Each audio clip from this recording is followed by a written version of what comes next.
over 15 years, Gallup Funeral Services Incorporated has been a beacon of light, guiding local families through difficult times. Gallup Funeral Services Incorporated proudly provides all families with compassionate choices for professional funeral care at reasonable prices. Get the answers you need 24 hours a day. No answering services, hidden costs, add-on fees, confusing fine print, or those scary-looking contracts. Remember, Gallup Funeral Services owns and operates the only crematory in Dare County, keeping our cremations affordable and convenient. Gallup Memorial Chapel in Bargo, North Carolina is now open and minutes from Moyock and Elizabeth City. From traditional church services and graveside burials to direct cremations and advanced planning, let Gallup Funeral Services Incorporated light the way for your family. Don't be pressured or confused by the other funeral homes. It's always your choice. Choose Gallup Funeral Services Incorporated. Call Courtney at 252-216-8030 to get a plan started today, and visit our new website at gallupfuneralservices.com.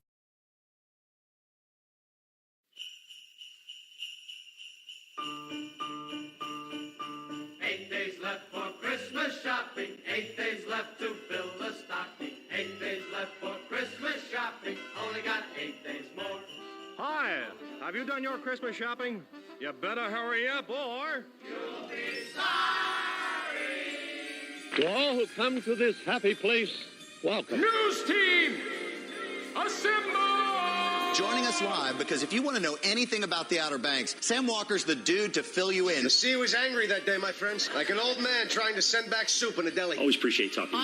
Always good stuff with Sam Walker in the Outer Banks. Now here's Les Nessman and the news. Thank God it's Friday! And good morning. It's OBX Today live on Facebook and YouTube, presented by Gallup Funeral Services Incorporated on this Wright Brothers Day 2021, December 17th.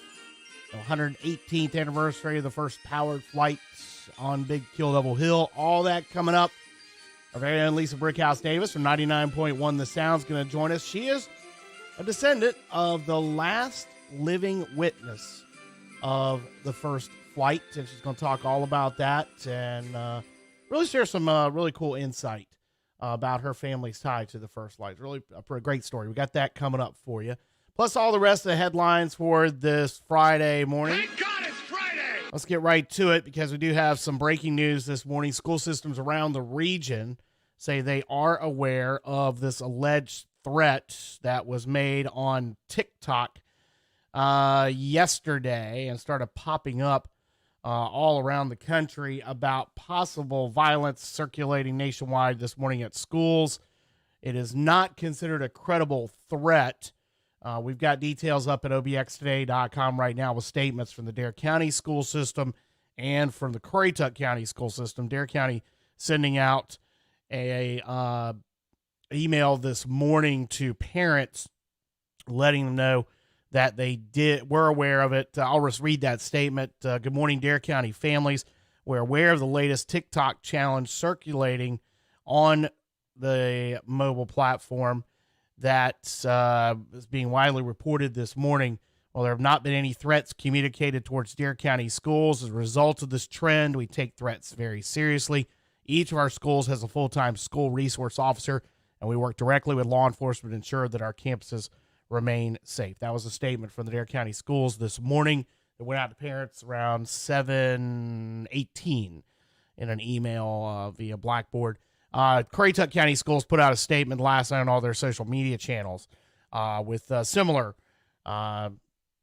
information. They did say Currituck County Schools will have a heightened presence of law enforcement at all of their campuses today. And we're getting this from school systems all around the country saying they are taking this threat seriously, but they do not consider it to be a credible threat.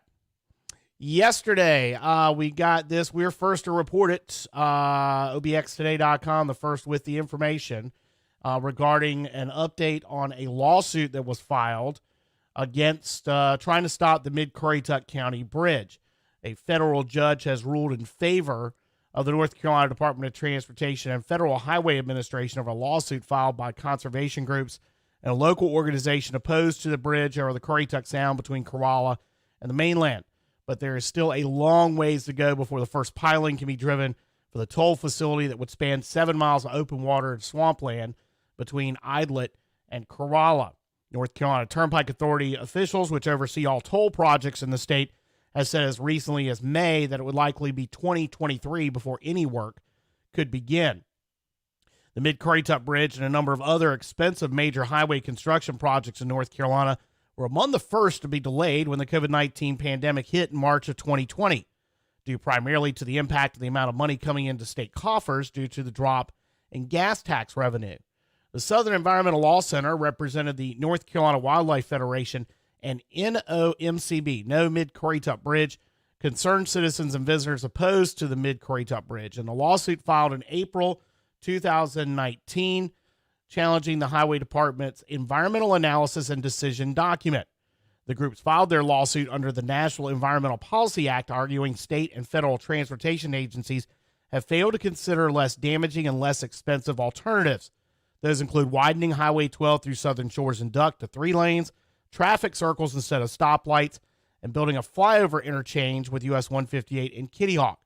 The suit claimed there had been no public input on the proposal since 2012, that the Federal Highway Administration's approval of the project last winter, or in the winter of 2019, was based on data that was more than 7 years old, and that tolls would have to top $50 during peak season to pay for the project. While public statements by the plaintiffs claim the cost will be above $500 million, and a lawsuit said $600 million when it was filed more than 2 years ago. A North Carolina Turnpike Authority official said last spring they still estimate the cost to come in under $500 million. NCDOT Division Engineer Sterling Baker said in a letter sent Thursday to state and local leaders that the U.S. District Court for the Eastern District of North Carolina decided in favor of NCDOT and the Federal Highway Administration. Baker said in that ruling that the court ruled that NCDOT and FHWA complied with applicable federal laws and regulations. He also said the project team is evaluating the schedule and working on next steps to move forward. The letter did not specify which judge issued the ruling. There's no word yet from the plaintiffs on a possible appeal. We do expect to get some response today from both sides on this issue. That letter was CC'd to a number of local leaders, Mike Payment, who's the chairman of the county commissioners in Currituck, Bob Woodard, who's chair of the Dare County Commissioners, Alan Moran, who is the State Board of Transportation representative, Jennifer Harris with the North Carolina Turnpike Authority, and also State Senator Bob Steinberg and State Representative Bobby Hanig, the bridge, of course, in their districts. We'll probably get some comment from them, also from the Southern Environmental Law Center. I expect we'll get a statement from them today.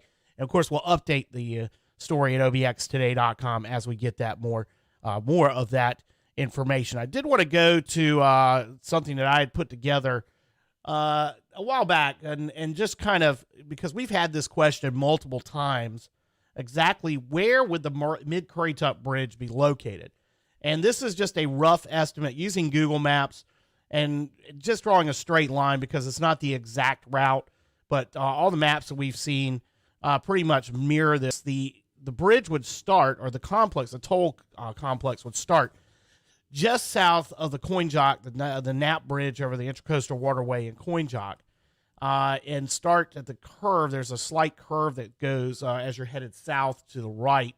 There's several businesses in that area, Currituck Car Clinic, several garages around there, that this would be located. In fact, this area that I'm showing right now on 158, this whole area here would become an interchange, an interstate-style interchange on 158 with a toll gantry, not a plaza, because they would be using the toll by plate and Easy Pass, or what's going to North Carolina as the North Carolina Toll Pass system, and it would not have a toll plaza. There would also be a garage built, a maintenance garage, and maintenance building or administrative building built for the toll plaza, toll facility itself, right around the 158 interchange.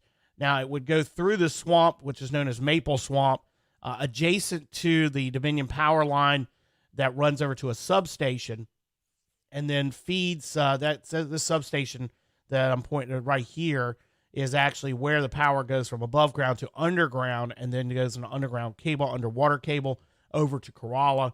This is Narrow Shore Road. That is north of Idlet.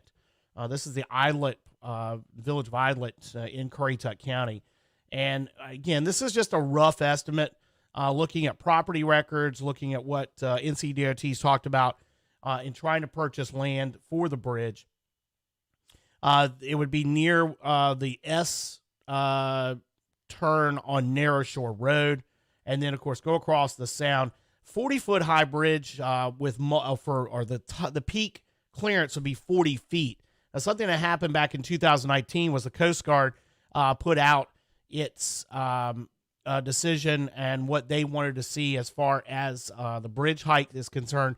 The bridge itself would be about 16 to 20 feet above the water in its normal spans, and there would be multiple navigation spans of about 40 feet high.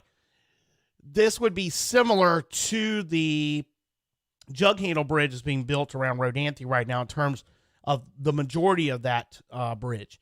It would then go up out in the middle of the Sound in the deepest water with a 40-foot clearance. Then come into Corolla, and the DOT back in 2015 purchased land. This is the Corolla Bay neighborhood. They actually purchased this undeveloped tract along at the end of Cruz Bay Lane near North Harbor View, near Herring Street, in this kink that's north of Monterey Shores on Highway 12 in Corolla. All this land here is actually owned by NCDOT that I'm zooming down on right now. That's been owned by NCDOT for almost 6 years now, and is where the landing for the bridge on the Highway 12 side would be located, with a traffic circle. And if you haven't been down on Hatteras Island or seen our coverage about the Rodanthe Jug Handle Bridge, you're looking at a very similar bridge to the Jug Handle Bridge. 2-lane bridge, but it would have a navigation hump rather than just being the same height all the way across like the bridge at Rodanthe, the new one that's going to open next winter, is. That's a very similar complex. And then, again, a traffic circle would be used to connect Highway 12 to the toll bridge in Corolla. And that is just a rough estimate, rough explanation that I've put together. I had a lot of questions about this over the last 10 years, really. Where's the bridge going to start? Where's it going to end? And, of course, when is it going to happen? Well, it's been talked about for 4 decades, almost as old as I am. We'll see. Again, this suit still probably going to have to go through an appeals process. I would be shocked if it doesn't.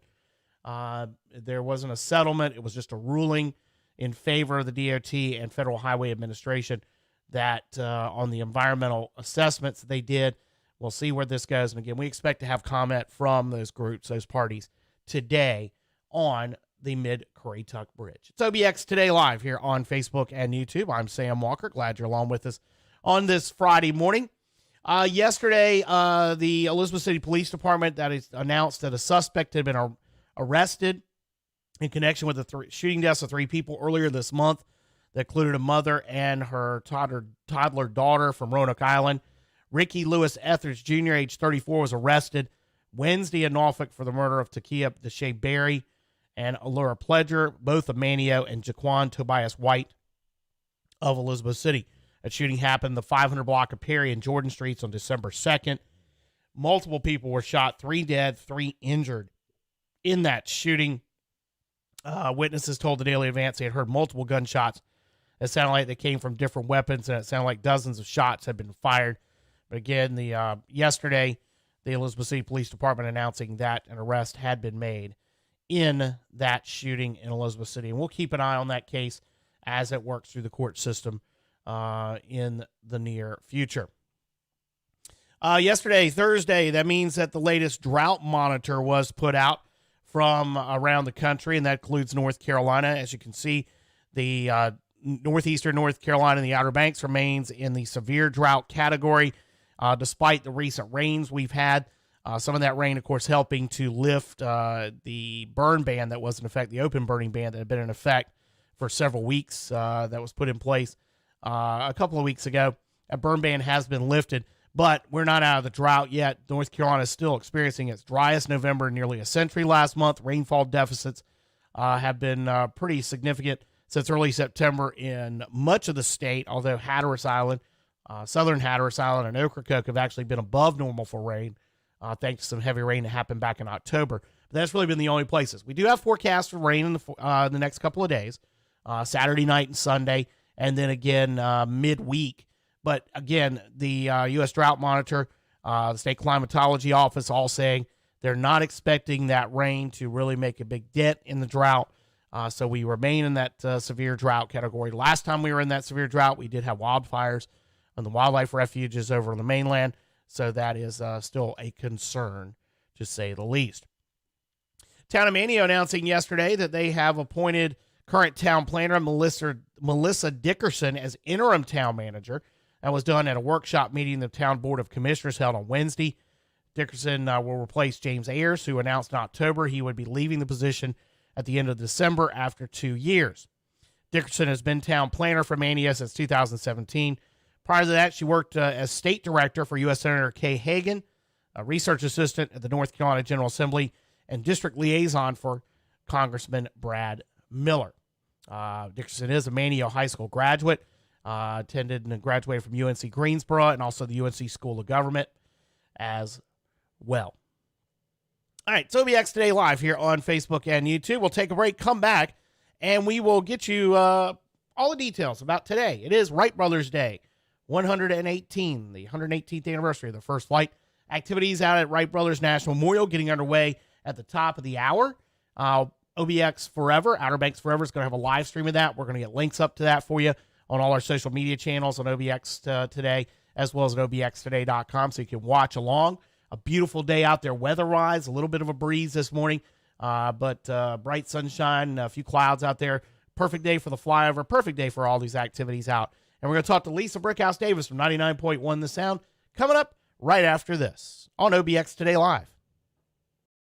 For over 15 years, Gallup Funeral Services Incorporated has been a beacon of light, guiding local families through difficult times. Gallup Funeral Services Incorporated proudly provides all families with compassionate choices for professional funeral care at reasonable prices. Get the answers you need 24 hours a day. No answering services, hidden costs, add-on fees, confusing fine print, or those scary-looking contracts. Remember, Gallup Funeral Services owns and operates the only crematory in Dare County, keeping our cremations affordable and convenient. Gallup Memorial Chapel in Bargo, North Carolina is now open and minutes from Moyock and Elizabeth City. From traditional church services and graveside burials to direct cremations and advanced planning, let Gallup Funeral Services Incorporated light the way for your family. Don't be pressured or confused by the other funeral homes. It's always your choice. Choose Gallup Funeral Services Incorporated. Call Courtney at 252-216-8030 to get a plan started today and visit our new website at gallupfuneralservices.com.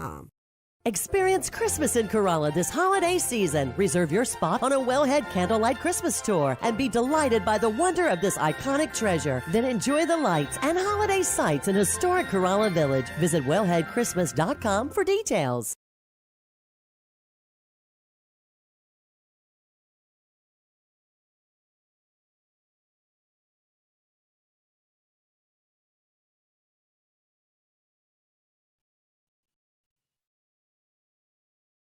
Back here on OBX Live, presented by Gallup Funeral Services. And joining us now is our very own Lisa Brickhouse Davis, who you can hear on 99.1 The Sound all the time. And at thousands of other events everywhere. She was hosting with the courthouse sessions, the speaker series for the Dare County Arts Council this past Tuesday with Ruth Wyan. It's Lisa. Yeah. Good morning, Lisa. Thanks for joining us. And tell us more. You have a tie directly to the events of today in 1903. Tell us more about that. So yes, on this historic day, 118 years ago, my great-great-grandfather, no, he's one great, my great-grandfather, actually Johnny Moore, he was the youngest witness to the first flight.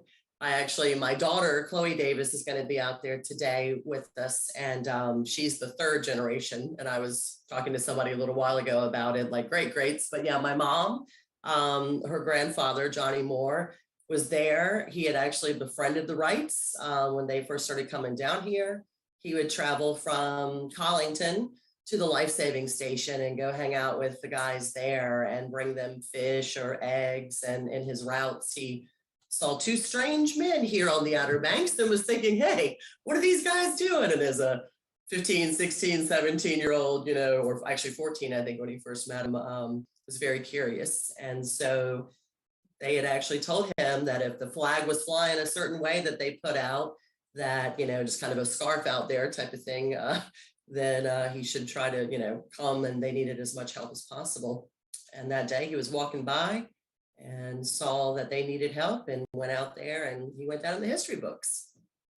Now, there's how many living descent? I mean, he's the last living descendant, right? He was the youngest witness that day. And because of that, all of the other gentlemen were, 20 to 30, even 40 years his senior. Because he was the youngest witness that day, he also ended up being the last living witness. And he lived back in Collington his whole life. He was barefoot on December 17th, 1903. And, I've been to all these ceremonies for the years. My mom is the historian in our family. She lived with her grandparents, Johnny and Chloe Moore, when her dad was in World War II. And so she, loved them so much and was always a part of the celebration. So she has literally been at every celebration since she was probably 3 or 4 years old. Wow. She was born in 42, and she made it out there with Johnny and Chloe Moore. And he never really, he talked about it, but it wasn't anything of like, guess what I did? People were like, oh my gosh, you're the last living witness to the first flight. How does that feel? Feels great. You want to know the best fishing spot? Sign me a 5 and I'll take you out there. That feels better. That's the stories I've heard about Johnny. Right. Not just the great that Mr. Darrell Collins tells every year, which is amazing, talking about Johnny and, all of the Mr. Doe and, Tate, just everybody, Daniels, everybody that had their hand in it on this Outer Banks to make that vision possible right here. It was pretty amazing history, I'd have to say. Isn't he? He's in one of the photos, isn't he? I've seen, we all talk about the Daniels photo, the iconic one that, we use with all of our stories when we talk about the Wright brothers. Right. But there's several other photos were taken during that flight. And if I believe, I've seen you pop that up on your Facebook from time. And he's in one of those photos, right? He is now the one that was in the diorama forever. He was actually the one holding up the like 3D diorama, if you remember it. Sam going there like his kids. He was the one like picking up a workbench. He was like a little figure picking it up. As far as the pictures, I think the famous one that people think that is him, I think it was actually Mr. Tate's grandson or something. That was a younger boy holding a fish. Yeah. But Johnny was actually like 16 when he helped. So he was, looked more of like a young man. He is, though, and I'm going to be a little partial, in the bronze statues out there around, he is the coolest one because he's got like nuts to the sky and he's got nuts like this, and then he's barefoot. I mean, it's like, I always joke about like, oh my gosh, how cold it is, on December 17th and how the horrible weather, and, the Wright brothers comment about Johnny, he would get cactus in his feet. I mean, he literally was barefoot his whole life. The only time he wore shoes was when he went to Washington, D.C. to meet the president and a formal dinner that was in the 50s. And the count or the community bought him a pair of shoes to wear. But yeah, the Wright brothers said that he would get one of those crazy, cactus or the sand spurs in his feet. And essentially he would just scrape them, like on the dune or on, whatever right next to him. And they said that he was the toughest kid that they had ever met because they couldn't believe that he was jumping around barefoot. I can imagine them, the prickly pears. How many times we've been out there on the beach or been somewhere here and prickly pears turned into some type of throwing, like almost like Chinese stars that we threw at each other camping one time in Salvo. Exactly. Just imagine that was what you walked around because that was just native. It's native grass here, and walk around with no shoes and all the time walking on those prickly pears. We always think about like, wow, December 17th, it was so cold, that day, so windy. Think about the summertime. Like he literally walked the beaches, he'd go from Collington all the way up to the life-saving station up where the Black Pelican is now on the beach, and it's like barefoot. And, in the summertime, you're like trying to be cool. Like I can walk across here without my shoes on. And then all of a sudden you're like, update, like you're running. So yeah, the history of Johnny and all the stories, not just at the Wright brothers celebration, just that I've heard in my family growing up. you didn't appreciate it as much, or I didn't when I was growing up around here. And then I moved out west, and when people were like, what? Your great grandfather did what? He helped the Wright brothers, the kind of whole, different type of perspective on things. But it's very cool. He, went down in history, and he was the youngest one. And he also just, really made a mark in this community. All the stories I've heard about my great grandfather are usually very humorous and good natured man, and always definitely, good stories that I've heard from Grandpa tell me about the good old days. Right. Yeah, it was funny.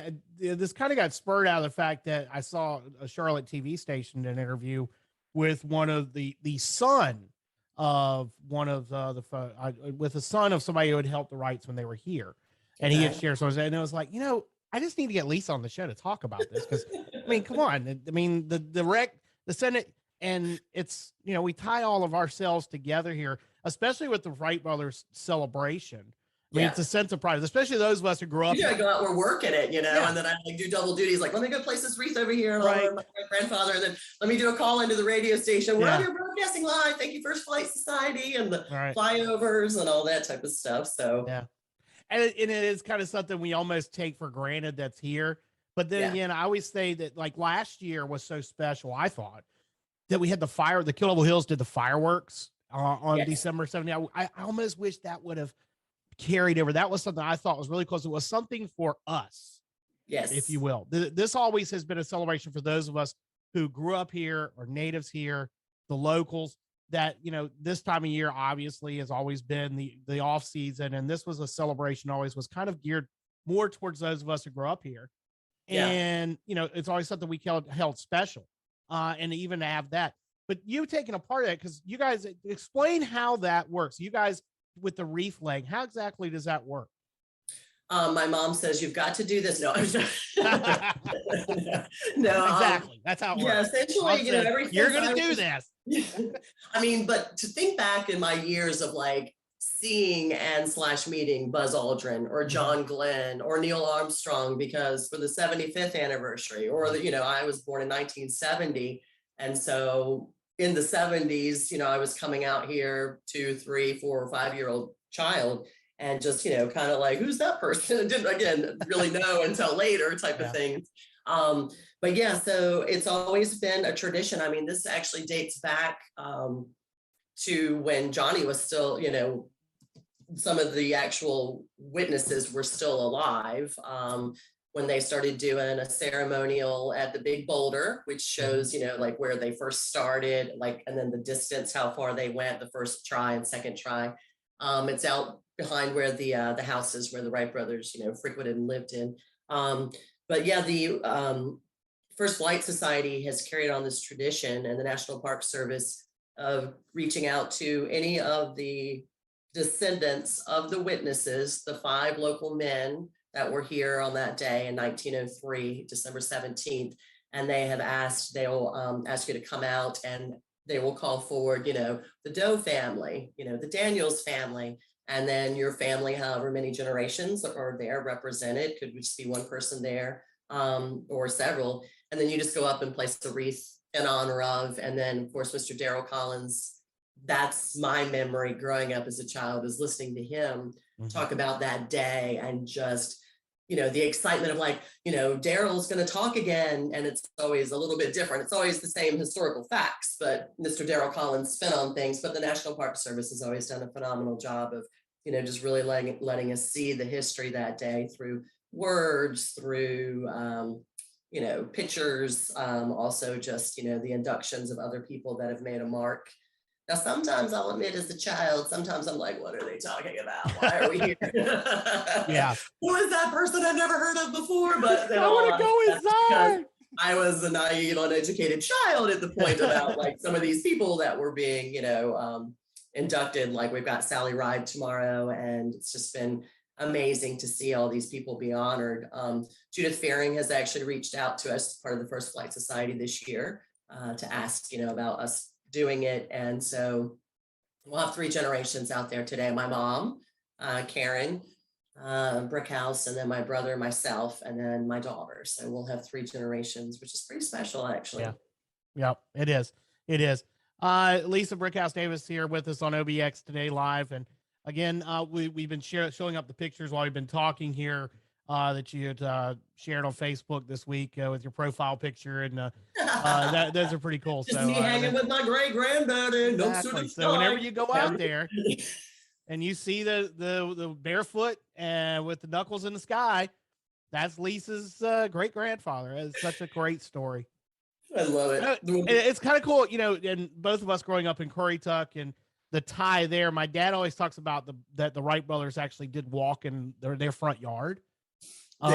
Because the train station, the first time they came to Snowden and they went to Elizabeth City because the train.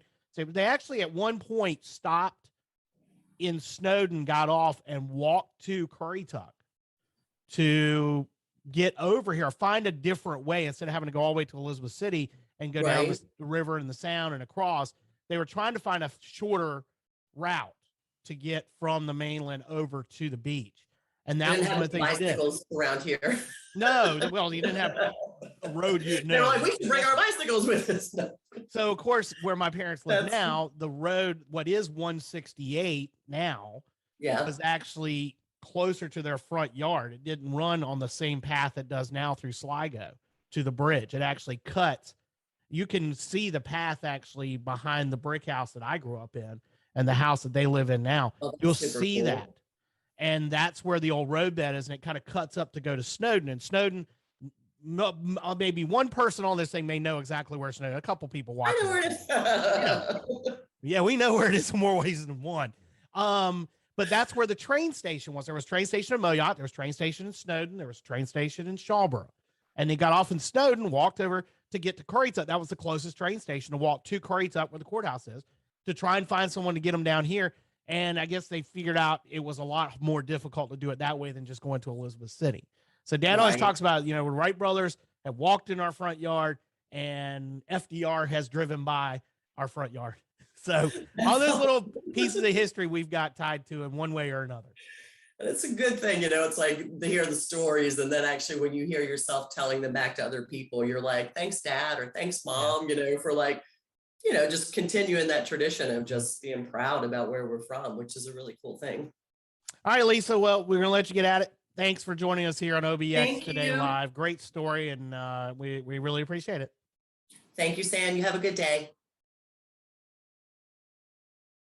For over 15 years, Gallup Funeral Services Incorporated has been a beacon of light, guiding local families through difficult times. Gallup Funeral Services Incorporated proudly provides all families with compassionate choices for professional funeral care at reasonable prices. Get the answers you need 24 hours a day. No answering services, hidden costs, add-on fees, confusing fine print, or those scary-looking contracts. Remember, Gallup Funeral Services owns and operates the only crematory in Dare County, keeping our cremations affordable and convenient. Gallup Memorial Chapel in Bargo, North Carolina is now open and minutes from Moyock and Elizabeth City. From traditional church services and graveside burials to direct cremations and advanced planning, let Gallup Funeral Services Incorporated light the way for your family. Don't be pressured or confused by the other funeral homes. It's always your choice. Choose Gallup Funeral Services Incorporated. Call Courtney at 252-216-8030 to get a plan started today and visit our new website at gallupfuneralservices.com.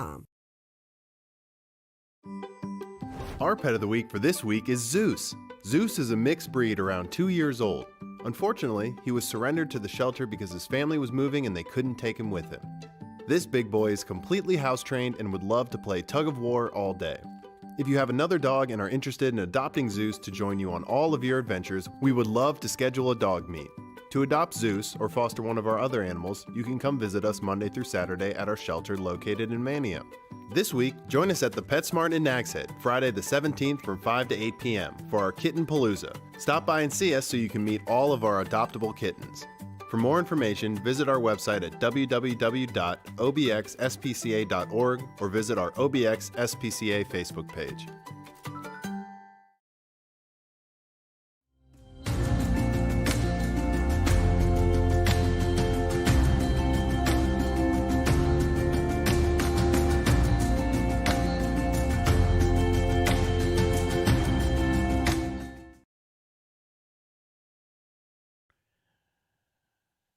Back on OBX Today Live on this Wright Brothers Day 2021, presented by Gallup Funeral Services. So coming up top of the hour, the celebration gets underway at Wright Brothers National Memorial in Kill Devil Hills as the National Park Service and First Light Society celebrate Wilbur and Orville Wright's accomplishment on this day 118 years ago. Free entrance fees, don't have to pay to get into the Wright Brothers National Memorial today. The activities get underway at 9. This year, the First Light Society is inducting the first American woman in space, Sally K. Ride, into the Polly Garber First Light Shrine. Ride served as mission specialist on a pair of missions aboard the Space Shuttle Challenger in 1983 and 84. Later became a professor of physics at the University of California, San Diego, director of the Cal Space Institute, tireless advocate for STEM education and equity in STEM education. She co-founded the Sally Ride Science in 2001 to inspire girls and boys of all backgrounds in science, technology, engineering, and mathematics subjects. She passed away back in July of 2012. Now, the anniversary event will include a variety of speakers. Dave Halleck, of course, superintendent of the National Parks of Eastern North Carolina. D. Reed Wilson, secretary of the North Carolina Department of Natural and Cultural Resources. Mike Fonseca is the president of the First Light Society. Paul Wright Jameson, who is a Wright brothers descendant. Also, David McGowan, chief engineer at NASA's Langley Research Center. Morgan Apple, assistant dean for education and community outreach at the Sally Ride Science at University of UC San Diego. Elizabeth Hudick, supervisory park ranger at Wright Brothers National Memorial, Fort Riley National Historic Site, and historian Daryl Collins also will be among the speakers today. The portrait of Sally Ride that will hang in the Polly Garber First Light Shrine this year will be unveiled and will be on display. Of course, all the other portraits that used to hang in the gallery around the replica flyer at Wright Brothers National Memorial, those are now in storage. They are digitally preserved, and they have a digital representation of each of those that you can view, along with the portrait that is of each person that's inducted each year. The wreath laying, as we talked with Lisa about a moment ago, and hi, Lisa, checking in with us. You might have got in late. I don't know. The wreath laying by the descendants of the witnesses will happen after the unveiling of the Sally Ride portrait. All the events are taking place outdoors on the veranda there at the Wright Brothers National Memorial Visitor Center. But if you can't make it out, you can watch it live on the OBX Forever Facebook page. We'll share up the links once they start going live at the top of the hour at 9 o'clock, and you can watch it there. There will also be ranger-led educational programs at 1 and 3. Visitors also invited to participate in the park's free Junior Ranger program. The park opens until 5 today. And almost forgot about the flyover at 10:35. Multiple airplanes will be flying over the memorial this morning at 10:35, the exact moment of the first flight. And that includes the Candy Bomber. I believe NASA's got a plane that's going to be participating. Several other aircraft are participating in it. Beautiful day for the flyover. A little breezy out there this morning, but bright sunshine and should be a great day to celebrate Wright Brothers Day 2021. We did give the White House a little hard time because they say Kitty Hawk. And every time somebody says Kitty Hawk, yes, I don't want to make all our Kitty Hawk people mad, but the first flight did take place in Kill Devil Hills. It was Kill Devil Hills at the time. Even though Kitty Hawk is what everyone says, that's because, of course, they went to telegraph from the Kitty Hawk life-saving station where the telegraph was located, which, of course, now is the Black Pelican restaurant. But it took place in Kill Devil Hills. The Kill Devil Hills life-saving station was there. And some of the crew were out there that helped with the Wright brothers. Now, of course, there's other stuff going on this weekend. Tonight at the Virginia Tillett Center, members of the crew of the Candy Bomber are scheduled to be there at 7:30 for a presentation and meet and greet at the Virginia Tillett Center in Manteo. That's tonight at 7:30. Then tomorrow, the Candy Bomber plane, Spirit of Freedom, which has been parked over at the Elizabeth City Regional Airport for the last couple of weeks. They're going to be flying down as part of the flyover today. Then they'll be in Manteo tomorrow at the Dare County Regional Airport for tours. Sunday is the Candy Bomber event scheduled to take place on Sunday at 1 o'clock. Now, of course, we do have a forecast that looks like we're going to get some rain to start the day on Sunday with showers, and then things will clear off. It's going to be kind of breezy So there's a possibility of events that are scheduled for Sunday at the Dare County Regional Airport getting postponed. So keep that in mind. We'll update you throughout the weekend as we get info on that. But just keep in mind that there is a possibility that the events on Sunday may get postponed. Santa's supposed to make a visit at 1:30. The Candy Bomber at 1. But again, because of the weather, that may get pushed back or postponed. And we'll keep you up to date on that throughout the weekend at obxtoday.com. If you go to the Things to Do page right now, we've got all 3 stories up. We've got what's going on today, what has been announced as far as the virtual celebrations that are going on both in Kimmel Hills and out in Dayton today. The announcement of the Wright route, which documents, it's a virtual online opportunity to learn more about the Wrights and their travels between Ohio and North Carolina. And then, of course, the info on the Candy Bomber as well, all up on the Things to Do page right now at the top of it at obxtoday.com. All right. Yesterday, we're going to wrap up the news portion here because we got quite a bit in sports we want to get to. Yesterday, we got a story up at obxtoday.com. This first appeared in the Fayetteville Observer, the paper of record down in Fayetteville. And to say the least, that this thing went viral. Holy cow, did it go viral? It is an obituary for a woman who at one time lived here on the Outer Banks. Her name is Renee Mandel Corin. Her son, Andy, lives in New York and penned a rather oversized accounting of the life of his mother, who passed away recently. She at one time lived with a daughter in Kimmel Hills. She has a son and daughter-in-law who live in Lower Currituck. The obituary started running Wednesday on the website of the Fayetteville Observer, and then it went viral. Sarah Weinman, who is a mystery writer, actually shared it on Twitter. That tweet's already got 35,000 likes, and the shares have been blown up as well. And we've got that on the obituaries page at obxtoday.com. This rather interesting, rather amazing obituary, to say the least. From what we understand, actually, there's been some folks have been digging around. The writer of that, Andy Corin, actually spent time in Asheville. He's a playwright. He's worked in the theater industry for a number of years. Did some productions out in Asheville and some rather funny stuff too. So check it out at obxtoday.com. All right. Sports for this weekend. No, we don't want that piece of audio. We need music. There we go. The brass bonanza for you to make it appropriate. Let's see. We got college basketball last night. Duke, no problem with Appalachian State. Rolling to the win last night at Cameron, 92-67. Now, Duke wasn't going to have anybody to play Saturday. They were originally supposed to play Cleveland State Saturday. Cleveland State's had to shut it down for a little while because of COVID-19. We had thrown in Maryland as a possible opponent for the Blue Devils on Saturday because they're not playing each other in Coach K's final season, which is a damn shame. Well, we almost got our wish, but it's not Maryland. It's Loyola, Maryland is going to come to Cameron Saturday afternoon to play the Blue Devils at 4 o'clock. Now, the virus has got hit in a couple other programs in college basketball. Ohio State. Welcome to the ACC panic. Joe, hey, Joe. Joe Ovius there for 99.9 The Fan. I didn't need your audio. Ohio State, Kentucky were supposed to play tomorrow in Vegas in the CBS Sports Classic, and that's supposed to be followed by Carolina and UCLA. Ohio State has had to pull out because of positive results in the program. So Kentucky doesn't have anybody to play. They're still traveling out to Vegas. Now we're getting word that UCLA, which had to cancel Wednesday's game against Alabama State, may not be able to play. That leaves Carolina and Kentucky just sitting in Vegas with nothing to do. Maybe that's the game we'll get tomorrow on CBS.